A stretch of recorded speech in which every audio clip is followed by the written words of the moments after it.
자, 뉴스마트 여론조사 지금 나왔습니다. 윤 예. 대통령 지지율이 나왔죠? 예. 어떻게 돼 있나요? 그렇습니다. 지난주에도 말씀을 드렸고 이번 주 소개해드린 조사도 그렇고 먼저 조사 결과를 보겠습니다. 윤석열 네. 대통령 국정수행 지지율. 네.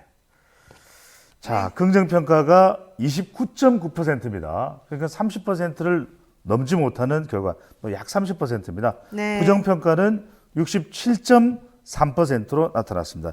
그러니까 대체로 지금 두 가지 정도의 이 대통령 지지율 수치 그룹이 형성이 돼 있어요. 네. 하나는 30%대 내외, 29에서 뭐 30. 그 다음에 또 몇몇 자동응답 조사 결과는 35% 내외. 근데 대체적으로 어떤 결과냐 추세를 보면은 뭐 옳은 조사 결과도 있어요. 조원 CNI나 또 조원 CNI고 스트레이트 뉴스. 네, 근데 조금 올랐다고 나오긴 예. 하더라고요. 예. 그런데 수치는 큰 변화가 없어요. 그러니까 대체적으로 지금 대통령의 지지율은 정체되어 있거나 전화 면접 조사 매주 발표되는 것은 약간 뭐 1%든 내려간 결과, 즉 해외 순방 효과와 빈살만 이 방한 효과가 나타나지 않는다.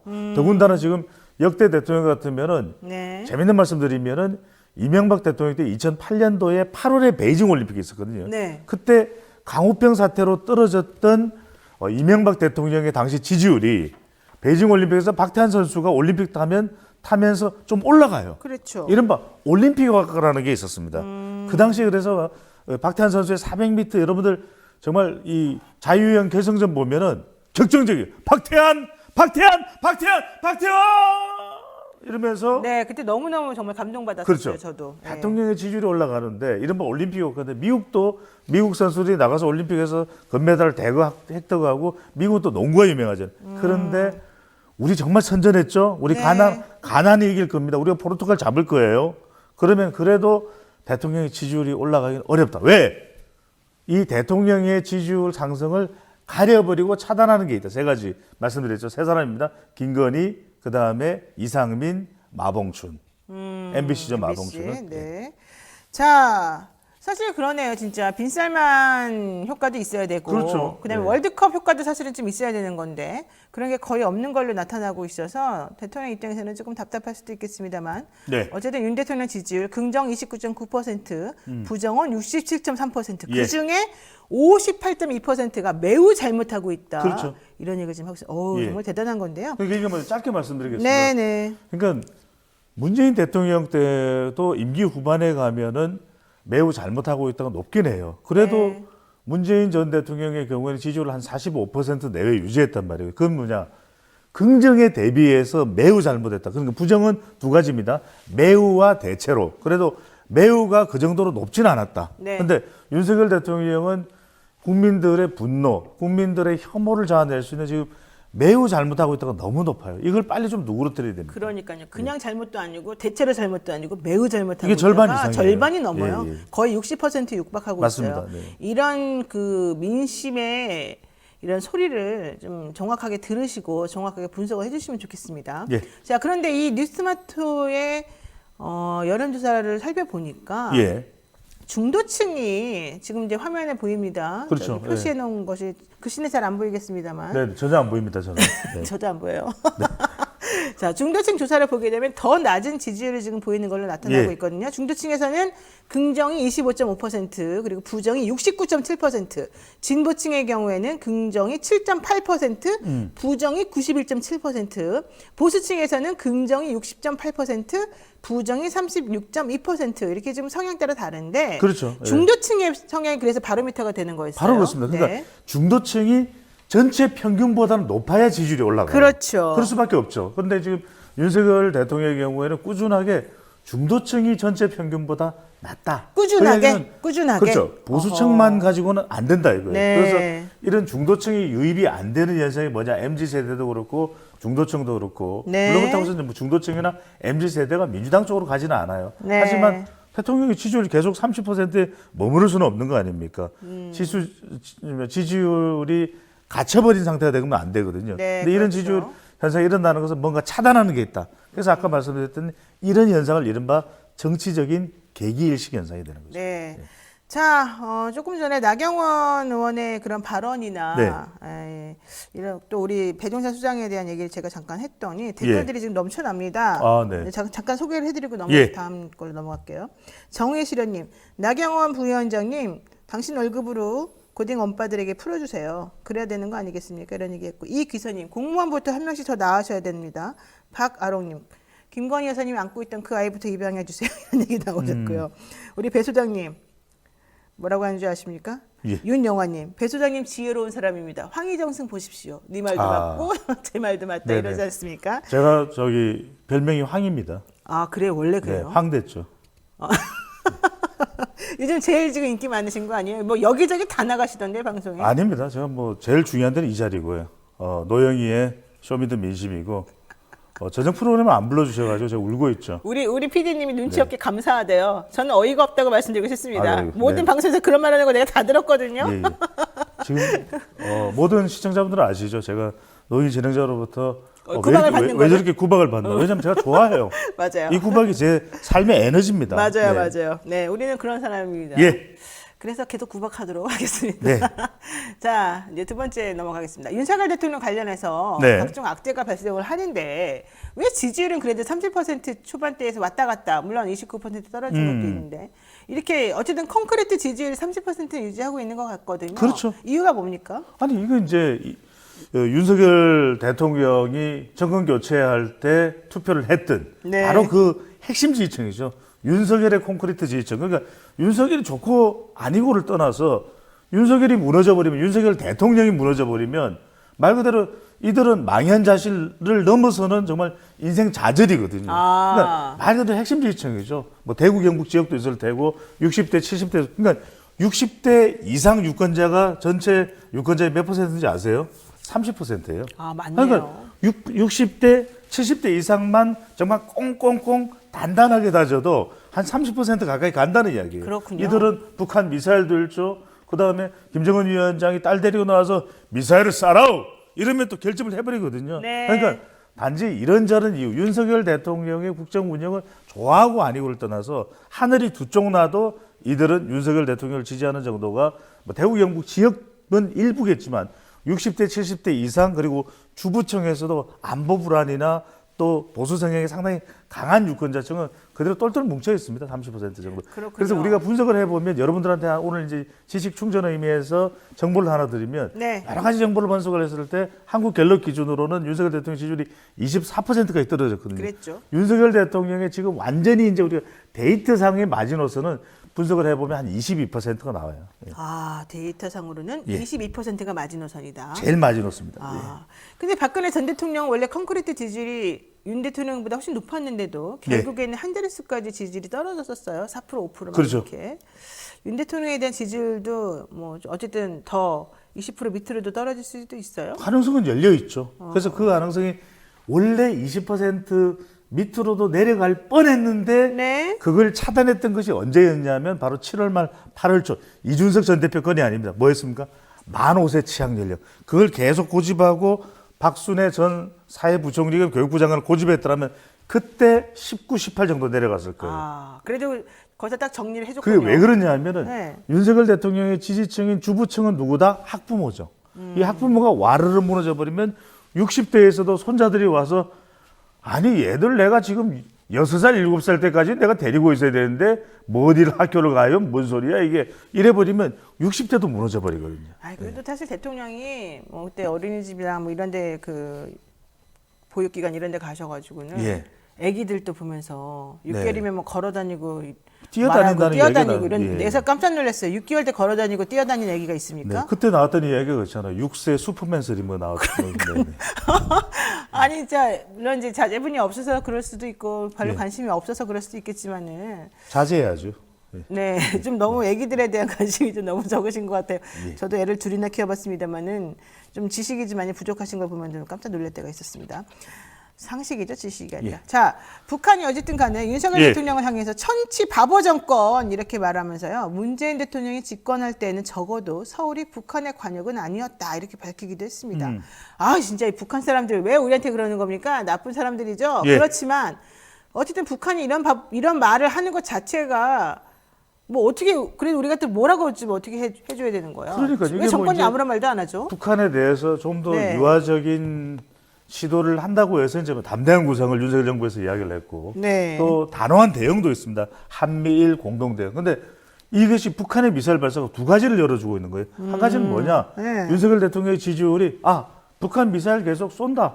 또는 핵실험 계속해서 시도한다. 네. 마찰을 일으킨다. 네. 또 막말을 한다. 그러면 지지율이 35%는 굳건하게 유지되겠구나. 그다음에 또 하나는 뭐냐면 제일 골칫덩어리가 일본이거든요. 그렇죠. 그런데 일본인데 우리 국민들이 다른 건 용서 못해요. 과거사, 뭐 일본의 설레발질, 헛발질. 그런데 하나 네. 북한 미사일에 대응하기 위해서 연대하는 것까지는 인정을 해줘요. 그럼 뭐냐? 지금 일본하고 껄끄는데 어떻게든 뭐 외교를 좀 해봐야 되는데 어쩐데 하는데 북한이 미사일을 쏘면은 우리 국민들이 일본 이야기가 나와도 이러면서 어느 정도는 받아주는 상황. 네. 말 그대로 윤석열 정부의 가장 큰 고민인 바로 지지율과 또 일본에 대한 문제를 어느 정도 해결해 준다. 그런데 가장 중요한 건 궁극적인 문제 아니겠습니까? 한반도의 안정적인 또 북한과의 관계 개선 이런 부분은 이대로 간다 그러면 5년 내내 벗어나기 힘든 거죠. 네, 맞습니다. 제가 좀 전에 우리 또 대통령의 그 상식 자식 키우는 관련된 상식 얘기를 했더니 네. 일진님께서 6개월에 뛰어다니면 로봇 아닙니까? 그러니까요. 또 박아롱님 강아지가 6개월이면 뛰어다니던데요 이렇게 말씀하셨는데. 그렇죠. 지금 로봇 이야기 나왔으니까 이 로봇이 중요한 게 바로 빈살만의 이 네옴시티. 네옴시티. 네옴시티에 로봇이 들어가고 이 로봇이 현대가 제공한 로봇일 가능성이 높아요. 그래서 여러분들이 지금 아침에 지금 우리 방송 듣자마자 다 주식으로 넘어갑니다. 이때 우리가 로봇을 좀 주목하셔야 돼요. 현대가 그렇게 로봇을 잘 만들어요. 그래서 그렇죠. 지금 외국에도 지금 하고 있잖아요, 미국에서도. 좀 근데- 아시네요, 그걸요? 근데 로봇계 이번에 과학 뭐 경호한다 그러면서 했던 그 로봇은 예. 우리 현대 로봇이 아니에요. 그래서 우리가 지금 잔소리하고 있어요. 예. 어떤 사람들이 저를 보고 로봇이라 그래요. 왜요? 모르겠어요. 뭐 전혀 로봇 같지 않은데. 입만 열면 로봇처럼 잘잘잘 한다고 아. 했는데 자, 그런데 제가 로봇이 아닌 이유는 딱 하나 있습니다. 네. 뭔지 아십니까? 뭐예요? 이렇게 살찐 로봇은 없어요. 그러네. 자, 빈살만 왕세자는 돈만, 저는 정말 살만. 살만. 아, 그렇군요. 네, 빈살만, 돈살만. 자, 국정조사 계획서가 본회의를 통과했죠. 김기현, 김희국, 박대수, 박성중, 서병수, 이주환, 장재원, 조경태, 윤한홍, 이용, 한기호, 황보승희 이상 국민의힘 의원들이었고요. 시대전환의 조정훈 의원 등 13명이 반대표를 던졌습니다. 국정조사 윤핵관들 반대표 어떻게 볼 수 있을까요? 저는 정말 이걸 우리가 정말 여러분들 기억하셔야 됩니다. 이 이름을. 네. 김기현, 김희구 쭉 가서 이용, 한기호, 황보성이. 자, 이용 의원이 왜 반대표를 던졌을까요? 모르겠어요. 왜 그럴까요? 저는 모르겠어요. 저는 이해가 안 가요. 당연히 저도 이해가 안 반대하는 돼요. 거 아니에요? 저도 네. 스포츠를 한 사람이라면 네. 젊은 세대의 그 응원 열기 알거든요. 네. 그 아픔, 부모의 아픔을 운동한 사람들은 더 알아요. 그걸 모를 수가 없어요. 네. 그런데 저는 이용 의원이 이런 결정을 내는 이유는 단 하나다. 대통령이 좋아하겠느냐? 그랬지 않았을까? 저는 추정 분석을 네. 합니다. 그리고 또 자, 하나 네. 조정훈 의원도 여기에 또 반대표를 계속 반대를 할 일이 아니에요. 그러니까 정말 여러분들이 국정조사는 뭐냐면 결국 유가족의 눈물 차원이 아니라 우리가 범인이 아니라 원인을 규명해야 된다. 네. 그리고 국민 여론이 이렇게 높은데 계속해서 외통수 일방통행을 할 거냐? 그건 아니거든요. 네. 그리고 좀 예산안도 있고 바로 이런 부분에 있어서 할 수밖에 없고 해야 된다는 알겠습니다. 거죠. 자, 국정조사에서 대검찰청을 대상으로 하기로 해놓고 또 갑자기 그 다음날 국민의힘 김도읍 법사위원장께서 왜 넣냐 그랬더니 또 빼야 된다 그러면서 특위에 나타나지도 않았던 여당이었습니다. 그럼에도 불구하고 어쨌든 정리는 된 것 같습니다. 자, 정당 지지율 잠깐 볼까요? 민주당 지지율이 50%가 넘었습니다. 그렇습니다. 자, 제가 바로 보겠습니다. 자, 51.3%의 지지율. 이 조사는 뉴스토마토와 미디어토마토의 조사죠. 네, 네. 그렇습니다.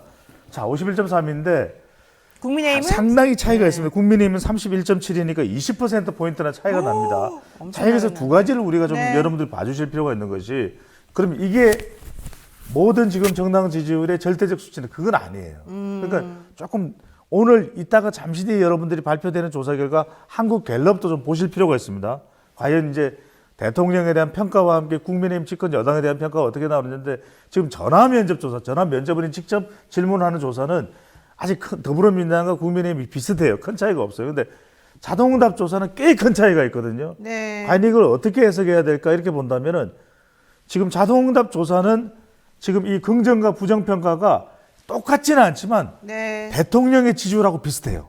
그러니까 대통령의 긍정 지지율이 국민의힘 지지율, 대통령의 부정평가가 똑같지는 않지만 조금 차이는 있습니다. 더불어민주당의 이 지지율하고 비슷하거든요. 네. 근데 약간 요건 여러분들이 좀 그런 연결고리가 이해는 되잖아요. 왜? 네. 대통령 지지율이 부정평가가 저렇게 높은데 네. 더불어민주당의 지지율이 더 안 높은 게 이상하지 않아요? 묻는 분들이 있어요. 네. 그런데 아직까지는 우리가 객관적으로 조금 독립적으로 여러분들이 보셔야 될 부분, 주의해서 보셔야 될 부분은 자동응답 조사는 한 15에서 20% 차이 나는 조사가 있는데 네. 면접원이 하는 조사는 아직도 비슷한 조사들이 꽤 있습니다. 그래서 네. 정당 지지율은 조금 더 봐야 될 것 같아요. 요거는 조금 더 신중하게 보고 난 다음에 네. 여러분들한테 더 분석을 해드려야 될 것 그러니까 같습니다. 정당 지지율이 조금 그 조사하는 기간마다 많이 틀려가지고. 예, 방식에 따라서. 네, 방식에 특히 따라서. 방식에 따라서 하는데 근데 그럴 수가 있나? 심지어는 조사 방식에 따라서 어떤 조사는 국민의힘이 살짝 높은 것도 있어요. 그래요. 그래서 조금 혼란스럽습니다. 저도 이 부분은 제가 더 정확하게 좀 분석을 명쾌하게 할 수 있을 때 여러분들께 더 자신 있게 설명을 드리겠습니다. 알겠습니다. 자, 요 얘기도 한번 해보겠습니다. 예. 윤석열 대통령하고 한동훈 법무부 장관의 청담동 술자리 의혹 관련해서 문제가 되었던 그 첼리스트 그걸 보았다라고 진술했던 혹은 이제 전화 통화 남친과의 전화 통화에서 그런 말을 했던 예. 그분이 경찰서에 출석을 해서 내가 말한 건 다 거짓말이었어요라고 진술했다고 조선일보를 필두로 해서 지금 예. 보도가 나왔습니다. 그러고 나니까 여당에서는 김의겸 의원 사퇴해라, 뭐 사과해라 이런 얘기 많이 나오고 있는데요. 이렇게 되면 민주당에도 타격이 있을까요? 어떻게 될까요, 앞으로? 좀 영향이 없다고는 할 수 없겠죠. 그래요? 그래도 왜냐하면 또 이런 또 보도에 대해서 영향을 받거든요. 네. 그럴 수밖에 없겠고 저는 뭐 중도층이 특히 또 MZ 세대가 영향을 받을 수밖에 없을 거예요. 또 성별로 따져보면 남성보다는 여성들이 좀 더 왜냐하면 이게 또 남성들의 술문화잖아요. 그래서 영향을 좀 받을 수 있는 이게 뭐 결정적으로 그럼 판 자체가 아예 뒤집어진다? 그렇지는 않을 것 같고 김의겸 의원도 상당히 저는 곤란한 상태라고 봅니다. 뭐 의원 한 사람을 가지고서 어떻게 우리가 이걸 평가를 할 수는 없는 부분이지만 일단은 김의겸 의원이 좀 더 구체적으로 더 잘 확인을 했었어야 되는데 네. 이런 부분은 지적을 피하기 어렵거든요. 그리고 지금 한동훈 장관도 계속해서 대결 구도로 공세를 한다 그러니까. 네. 근데 글쎄 뭐 국회의원이 또 국정감사장에서 한 발언 가지고 여태까지 의원직을 사퇴한 적이 있나요? 그래서 사퇴까지는 근데 지금 이게 더 공방으로 가면 또 어떻게 될지 모르겠어요. 네. 그런데 지금 상황에서는 첼리스트의 발언상 민주당에도 조금은 부정적인 영향이 있고 김의겸 의원도 타격은 불가피해 보입니다. 어쨌든 김의겸 의원에 대해서 한동훈 장관은 법적 책임을 져라. 당신 사과 필요 없다. 이런 얘기까지 지금 하고 강하게 예, 나오고 맞습니다. 있는 상황이어서 앞으로 좀 어떤 식으로 일이 전개가 될지 좀 살펴봐야 될 것 같고요. 이것도 한동훈 장관이 너무 갈 일은 아닌 거죠. 그러니까 이제 이렇게 되면은 대중들은 판단할 거예요. 이 내용만 가지고 이 대목만 놓고 보면 김의겸 의원이 좀 그랬네. 거시기 했네. 또 장경태 의원 같은 경우에도 뭐 어떤 분들은 빈곤 포르노에 대해서 그것이 용어다라고 또 사회 분석적 용어라고 이야기하는 사람도 있고 어떤 사람은 좀 과도인데 그렇게 대중들이 판단하면 되는데 네. 또 고발을 해버렸어요. 이런 상황들 자체가 네. 또 더 대결 구도로 가면 여론은 또 다른 방향으로 전개될 수도 있는 것이고 지금 당장은 김의겸 의원 관련 건은 민주당에도 조금 부담이 된다. 부담이 있다. 지난번에 김용판 국민의힘 의원이 그 가짜뉴스 퍼뜨렸던 거 생각해 보면은 김의겸 의원은 양반 아니었나. 뭐 그런 해석도 네. 나올 수는 있겠죠. 예. 자, 요거 하나만 여쭤보겠습니다. 이렇게 가다가는 민주당이 없어질 것이다. 뭐 검찰이 매일 민주당 의원을 한 명씩 치고 있다. 박지원 전 국정원장이 한 말이기도 한데요. 검찰의 요즘 움직임을 보게 되면은 이게 정말 그럴 수도 있겠구나라는 예. 걱정도 좀 들어요. 전쟁이에요. 네, 이런 움직임 여야에 별로 좋지 않을 것 같은데 특히 여야에 안 좋을 것 같은데요. 어떻습니까? 그렇죠. 이게 왜냐하면 이제 계속해서 사정정국이라는 거잖아요. 결과적으로는 이 사정정국이 계속 부담이 되지만 사정정국을 가져가는 이유는 뭐겠습니까? 그냥 우리는 다른 거 해서 특별하게 지지율이나 평가를 받을 건 없는 것이고 그래서 국정조사도 지금 대체로 윤핵관이 반대를 하잖아요. 네. 그 이야기는 이대로 가서 우리가 믿을 건 딱 하나다. 이재명 수사하고 민주당 의원들 다 까발려서 이들의 실체를 밝혀내면 국민들이 그래도 1%라도 우리한테 더 줄 거다 이런 판단을 하고 있는데 중요한 건요. 결국 검찰은 형평성이거든요. 네. 어느 순간 시점이 지나면 그 여론은 또 달라질 수 있다는 거예요. 알겠습니다. 네, 지금까지 배종재 소장님과 함께 한 주간의 민심 살펴봤습니다. 자, 오늘 또 금요일에 또 유쾌한 남자 배종찬 만나고 나니까 갑자기 힐링에 막 되고 힘이 막 나는 것 같습니다. 오늘 말씀 고맙습니다. 감사합니다. 사랑합니다.